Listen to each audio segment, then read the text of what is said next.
we'll go ahead and start that through.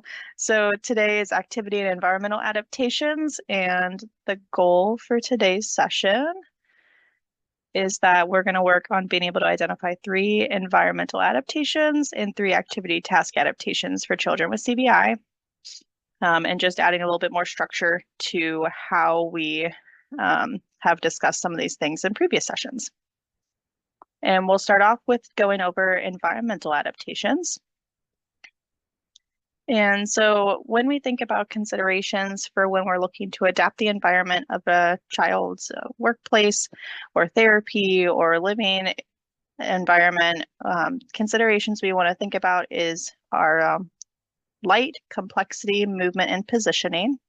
So we'll go through each of these pieces.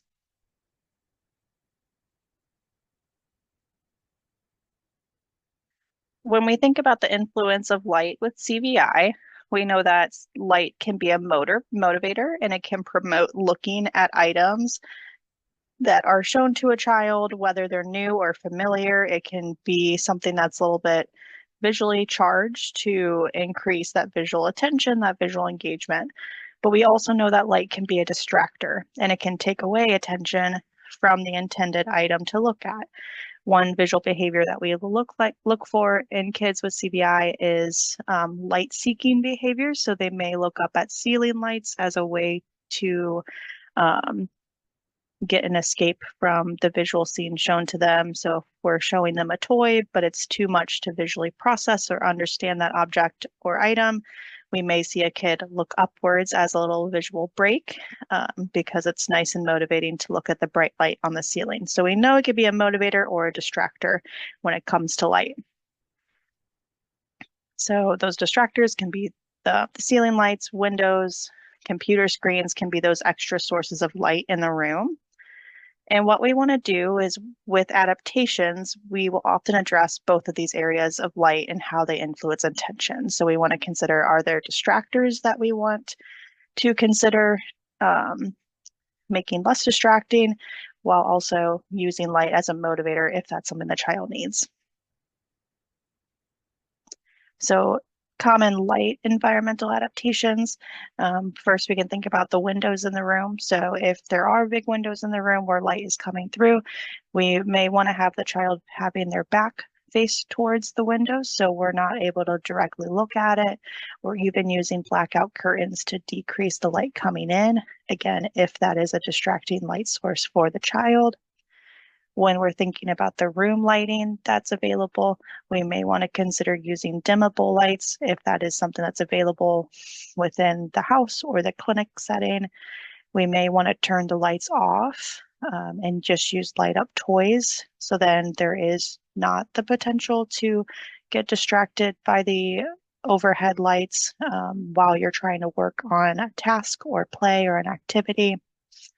And another way of doing some more simple adaptation to light, say if a child is more distracted by overhead lights, is we can turn the lights off in the room and kind of get in the practice of using floor lamps versus ceiling lights in like a home setting more often. I think less often you'll see floor lamps in a clinic environment just because they may be more prone to falling, but we can have floor lamps in the home context and place the lamps behind the child so the light can kind of be illuminating what is in front of them, and it's less of a opportunity to look up or look towards, depending on how you have the child positioned.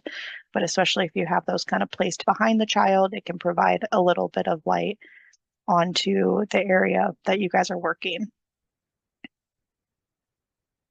The next aspect of our environment that we want to consider is complexity. So in busy or complex environments, we want to look at how can we be aware of if there's increased distractions. We want to be aware of that when there is busy and complex environments, there's an increased demand on the child to visually filter out information that's being shown to them, whether it's a toy or a book or other materials. They have to decide what to focus on and be able to maintain that focus, which can be challenging. And in busy and complex environments, we may also see an increase fatigue from visually engaging, or sometimes we even see kids kind of shut down the use of their vision in these environments because it just becomes too overwhelming to take in all that information. And again, the next area would be movement. So similar to how light is, we know that movement in our environment or within our materials can either be a motivator, and it can promote looking at items or objects that are shown, but movement can also be a distractor. So when a child sees things that are moving, it can take away attention from the intended item to look at. So again, our adaptations will often address both of these areas of movement. So how can we make it less of a distractor, but then use it strategically as a motivator? So distractors in our environment related to movement could be other people walking or moving nearby. It could be TVs playing. It could even be, if a child is at home, is there movement outside of a window or a sliding glass door? Those different aspects of just our environment and how life is. So when we think about movement adaptations, we want to think about how we can simplify our background distractions, how we can make our working area view, again, less distracting and more strategic, so we're not facing those areas that are more prone to people walking by, movement, and things like that. So facing away from busy walkways or hallways in the home environment, facing away from hallways or, open spaced rooms for like an open concept floor plan. We can be facing towards a wall versus a walkway when we're doing more focused strategic work. We can be facing away from windows. And I think that's a big one too, because it also has that light component that could be a distractor. And if we're in a busy therapy gym or in a classroom, again, facing away from areas where there's other people and other visually distracting stimuli. And we can even use a trifold poster board partition to decrease some of that visual scene that a child could see if they're a little bit smaller. We can kind of set that up on a table or on the floor to kind of eliminate some of that background distraction. And then another area we would want to consider when it comes to our environment is just how we're positioning the child or how we're having them engage in the task. So we've talked about this a little bit before, but increased physical support when working on a task that has increased cognitive or visual demands can be beneficial for kids with CVI. And more often, we are wanting to think about positioning in consideration for younger children who are building those gross motor skills of tasks like sitting independently, sitting and reaching. We will want to consider this more for children with increased motor difficulties, again, with sitting, laying on our stomach, sitting in a chair. So kind of thinking about kids who maybe have a cerebral palsy diagnosis or some other kind of brain injury that's impacting muscle tone or motor control. And then having this consideration for children with lower level visual functioning, because we want to, again, make sure that if they're working really hard to use their vision, we want to make sure that they don't have to work really hard to support their body at the same time. And here's an image where I think we've seen this before, but just the concept of positioning can be less difficult, as we can see on the left side of the slide, all the way to more complex. So the kids who have more challenge using their vision functionally or engaging in a task, and they have more motor demands on how we use our body, we're going to want to have them more supported while they're sitting so they can use their vision more successfully. They can use their hands and eyes together more successfully. But as a child has more strengths in how they can position their body and participate, that's where we can give them more challenge with how they're positioned during a task. And because we are in 2025, I decided to use Microsoft Copilot to come up with some rooms of what they could look like, and we can kind of discuss different environment examples. So with this room here, as we can see, it's very busy. I was thinking in the chat if anybody wants to put in things that they see that could be changed with this room. Say if we had a child doing in-home therapy who had CVI, what are some considerations for this room that we would maybe want to change to make it a little bit more CVI friendly with these different environmental components?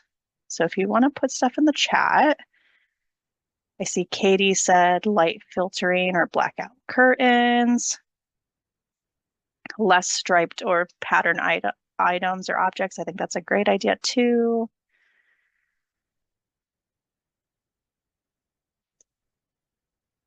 Remove the clutter. Yeah. Keep as clean of a room as possible for a child. Awesome. I think the other thing I would think about maybe is like, and of course, we're not seeing the other wall in the room, but maybe is there a space that doesn't have something in front of the child that they can look at? So even just like a blank space on a wall that they could be facing during work. We have a solid color carpet and different color walls to help with orientation, high contrast, auditory or light up toys. Awesome. Okay, let's see another one. So this is another image. It's kind of more beige and muted colors. If you guys were working with a child in here, is there anything that you could think could be benefited to change or sign up the environment? More contrasting colors. Yeah, that's a good idea. I think with it being so monochrome, that could be challenging maybe. Cheryl saying a floor lamp, close the curtains. Good job.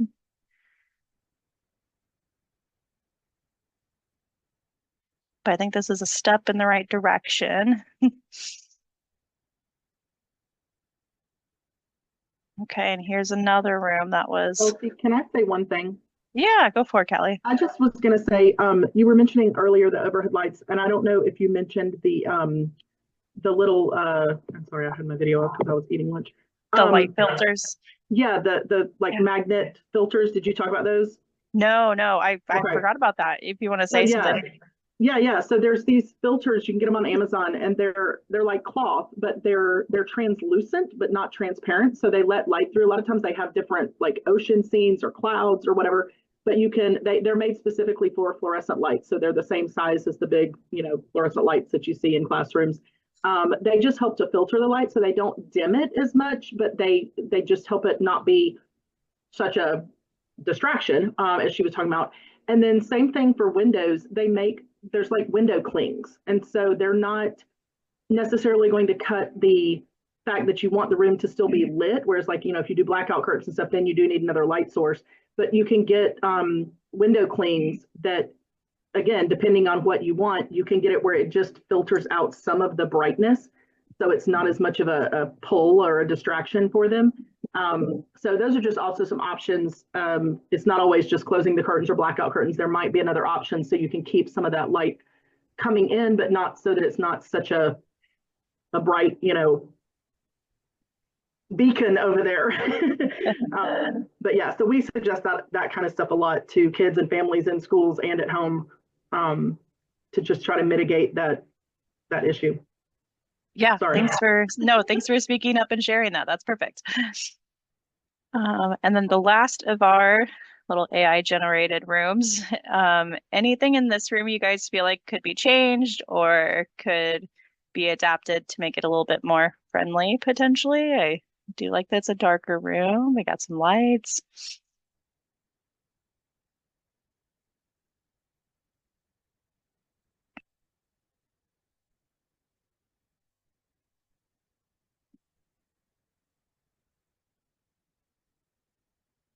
And you could even say like what you guys think are strengths about this room in comparison to the other ones.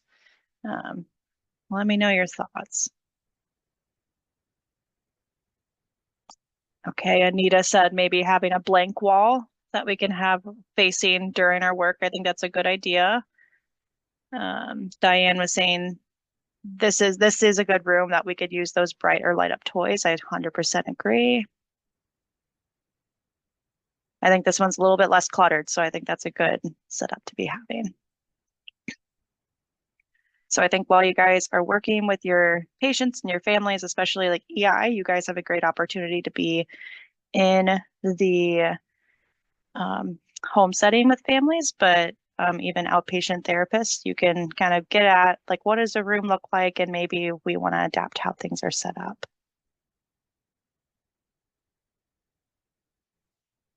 So we'll shift away from environmental adaptation to task adaptation. And to start, I'm just going to go over, there was a study that was recently completed by an OT capstone student and some of the people within our institution that did a scoping review on what research is currently out there for specific interventions for CVI and kind of looking at their level of evidence to support this information. And kind of what we saw, and this is just kind of a graphic depiction of the article itself, but what we saw is there's current research out there for some different interventions, such as doing visual stimulation programs, task and environmental adaptations, vision training, and then also some things that are kind of outside of, for sure, like the scope of therapists, where it's acupuncture, stem cell transplantation, and transcranial electric stimulation. But the highest number of articles was present in that task or environmental adaptations. And overall, the studies had lower levels of evidence. So kind of the quality in regards to sample size and how we can generalize those findings are on the lower end. And it really kind of called for action that we want some more high quality controlled intervention studies for CVI. But we do know that there are some research studies out there in regards to task and environmental adaptations. And when we think about task adaptations, our general considerations is that our big goal is that we just want to find ways to increase visual engagement and visual processing abilities of the kids that we're working with. So we want to play to the child's visual processing strengths, finding out like what do they best engage with and utilize those within our activities to promote participation. We want to decrease visual demands of a task when it's unfamiliar or challenging, whether from a cognitive standpoint or a motor standpoint, or even just from a looking standpoint. We want to decrease demands so we can support success. And we also just want to give extra time for visual processing. We want to make sure that these kids have the opportunity to be successful, and sometimes just that giving of extra time can be really helpful. And how we're going to kind of go through different adaptations that we can do in this population is going through the context of an article that was published in 2020 by a researcher. I believe she's in the UK. And how this study worked is they worked with a small group of experts in the field of CVI to compile a short list of 10 quick 3-word phrases that can encompass potential visual behaviors and adaptations for using with patients with CVI. All with the overall goal of making visual processing easier through using these 3-word phrases. Here at Cincinnati Children's, we use these 3-word phrases as an education opportunity for families to explain kind of our recommendations for how we would adapt a task to support a child's participation. So I thought I would share this as we kind of are wrapping up this intervention portion of the series, so you guys can kind of have this frame of reference of how we can do caregiver education, but also just on your guys' end, how you can approach adapting tasks for your patients. And so this is a table specifically pulled from the paper, and I could always put a PDF copy of this paper on our website, but it is going to list out the 3-word phrase on the right, and then on the left is the symptom or visual behavior that we may see. And we're going to go through these a little bit closer, but for example, Show it high is one of the 3-word phrases, and the symptom or visual behavior linked to that is that sometimes kids with CVI can have inferior visual field and attention. And like I said, there's 10 different phrases here. While it doesn't cover every potential aspect we may see in CVI, it does cover a wide range of different symptoms or behaviors. And there's maybe a few other ones that I'll kind of add like a little extra caveat or an extra consideration, but it does kind of cover a good portion of what we'll see with CVI. So it is a helpful tool. So here are our different phrases. We have our big, bold, bright, keep it still, eyes or ears, show it high, better on left or right, clear the clutter, keep it short, give me time, and my vision varies, and just one thing. So I'm going to quickly click through these different phrases and pull in some pictures that you guys have already seen. Before I do that, here are 2 little kind of add-ins that our team often will talk about. So keep it still, but sometimes we also will say move for me because sometimes movement is beneficial for kids with CVI, and show it high. We can maybe add in a caveat that we can say build down low, and I'll explain that shortly. So big, bold, bright, this is where we may see that there's reduced visual acuity or contrast perception. So you guys have seen these pictures before in some of our other presentations, but this is where we can pull in light, bold, bright colors, or even shiny reflective colors to make that visual stimuli more noticeable and help with that acuity or contrast concern. The next is keep it still, and that symptom or behavior is going to be akinetopsia, which is difficulty seeing moving objects. And that's where we would want to kind of provide a still environment with less movement for what we're looking at. I put in here prompt because sometimes for kids with difficulty seeing moving objects, we may need to give them verbal prompts if there are moving things within their environment. We sometimes have kids who can't, for example, they don't notice like a ball coming towards them, or in like a more navigation aspect of life where a TBI or an orientation mobility specialist may be involved, is they may have decreased safety awareness when it comes to cars and crossing a street because they don't notice or see the car until it's closer to them.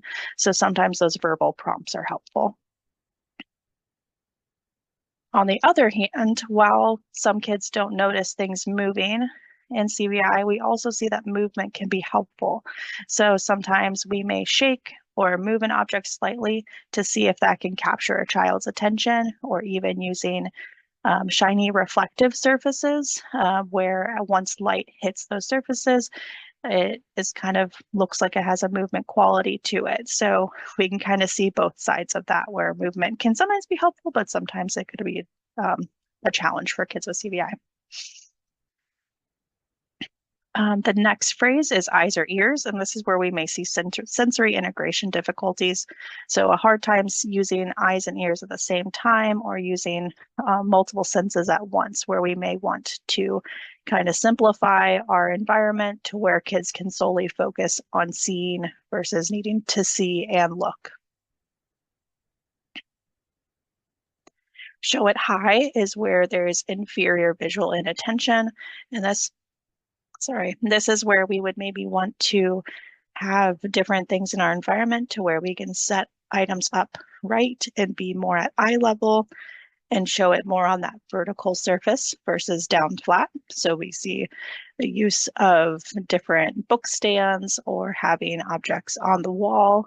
I have a buddy who I see, and we're working on a coloring goal, and he has phase 2, phase 3 CVI, and he has a hard time looking down, and I'll have the paper taped to the wall, and we're sitting in front of the wall where he has to look forward with coloring, and he does a lot more improved performance with staying in the lines and those kinds of activities versus if we were at the table and he's having to look down. At the same time, when we're looking at the idea of show it high, We've talked about some of these strategies before, but we also sometimes talk about build down low. And our goal is that we want to build the child's ability or capacity to kind of look downwards while they're working on something, whether it's a navigation task or even using a tabletop surface. So we've talked about how we would bring attention to the lower visual field by having a bright contrasting colored tape on our steps, or maybe bright shoes, or doing some kind of obstacle course where we are building habits to look down, or even using a light board or light box on a table surface, such as with this child.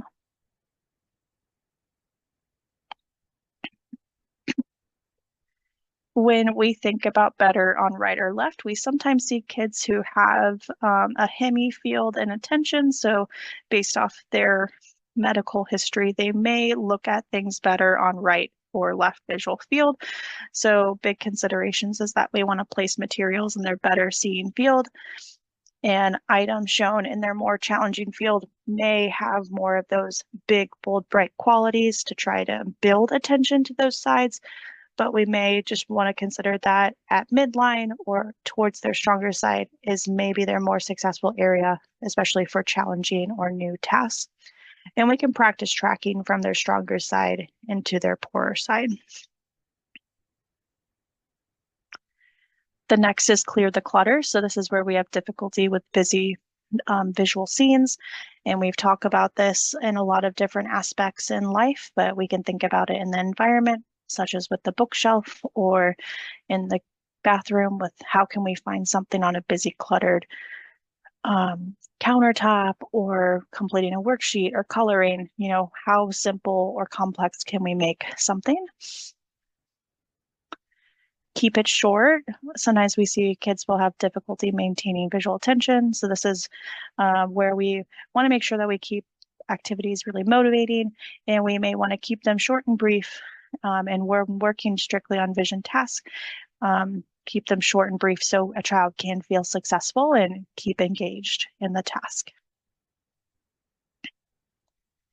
Give me time is where we may see a visual motor delay, or a delay in responding to visual objects. So I think we've seen this video of this buddy here where it is a very long video, I think about a minute and a half, and we see her just kind of staring down that ball. But it's not until I jump to this end here where she really starts moving her body towards that toy and showing more of that recognition and interest in playing with it. So it's important that we give kids time and we wait and let them work towards engagement. The next 3-word phrase is my vision varies, and this describes how kids with CVI can have variable visual function. And this gives us considerations of how we offer an activity based off time of the day. A child may be more successful post-nap or once they first wake up, versus sometimes kids with CVI have more of a challenge as the day goes on and they're having more fatigue. They may have a difficult time participating in tasks. We often see that seizures can impact how kids are interacting with their different activities just due to fatigue again. Again, the amount of visual activities and the demand we have throughout the day may make it more challenging to complete more tasks after we've done other things. And the visual attention and visual participation may also just depend on the type of task we're offering them. Is it a motor task? Is it just looking? Is it a more familiar task versus unfamiliar task? So just being aware that vision may vary. And then just one thing, which is the big fancy word would be simultagnosia, and that is difficulty seeing more than one thing at a time. And this can kind of come into the idea of complexity as well, but being most successful looking at a singular object at a time. And you can kind of see some of those concepts through these pictures as well. So again, at Cincinnati Children's, we have these 3-word phrases where we go through them as caregiver education following our evaluation sessions, where we get a good look at what is a bigger barrier for children when it comes to visual engagement and visual participation. So we can help families know these simple 3-word phrases with consistent language and explanation for our interventions and our adaptations. And then it's nice because it helps them be a little bit more knowledgeable on why we're doing these different things. And then they can keep these phrases in the back of their mind and say, so and so is having a hard time looking at this toy. Let's see if we can make it big, bold, bright, or do we need to clear the clutter? So I think from a therapist standpoint, it does provide a really good way to not only conceptualize from your own side how you would adapt the task, but it's a really good, almost like a home exercise consideration for families.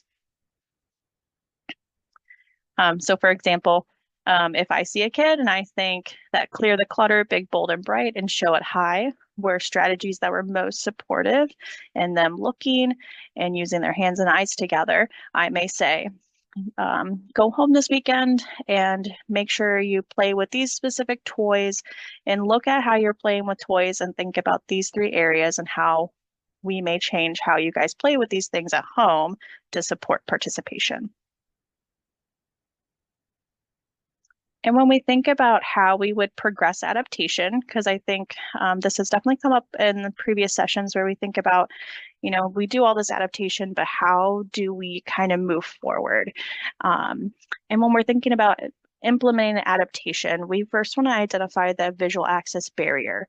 And when we do that, we then want to look at, what is one thing that I can adapt and see when I adapt that one piece, does our visual performance or visual engagement improve? Does it not? Look to see what is that one step we can take to see improved performance. And then once we find an adaptation that maybe supports performance, let's repeat that and repeat that adaptation and that task to where we can improve the level of mastery of the skill for the child. And then as we feel like that kid has improved in that skill, their brain is understanding what they're supposed to do, we can see if they're going to generalize that skill a little bit more and see if we can slowly fade out the use of the adaptation. So that's kind of how we would conceptualize that and kind of see, let's implement something, let's repeat it, and then see if we can slowly fade it out. If we fade it out and performance reverts back to the original, we may just need to keep on repeating that task with the adaptation and kind of every now and then we can kind of check and see, if we do fade it out, whether we just decrease the intensity of the adaptation or we just completely take it out as a whole, watch performance, and then kind of continue to problem solve. So again, we may fade out that adaptation, but we may have to go back and adapt again and kind of repeat this cycle until we find to the point where we can kind of find what is the child's level of adaptation that's needed for that task. And then the last thing I wanted to provide for you guys today is an overall framework for observing skills and planning adaptations. So I have uploaded this to our iEcho page, but it's just kind of an idea of how we can step through things like visual engagement, environmental setup, visual attention, and a fixation, performance, and some other areas, and kind of talk through how is the child performing so we can guide how we adapt our tasks. So this form here I think it has 2 other pages of these kind of prompting questions for observing skills and planning adaptations is on iEcho, and you guys will have access to that. But I believe that is all of my presentation. But what I may do is just pull up that form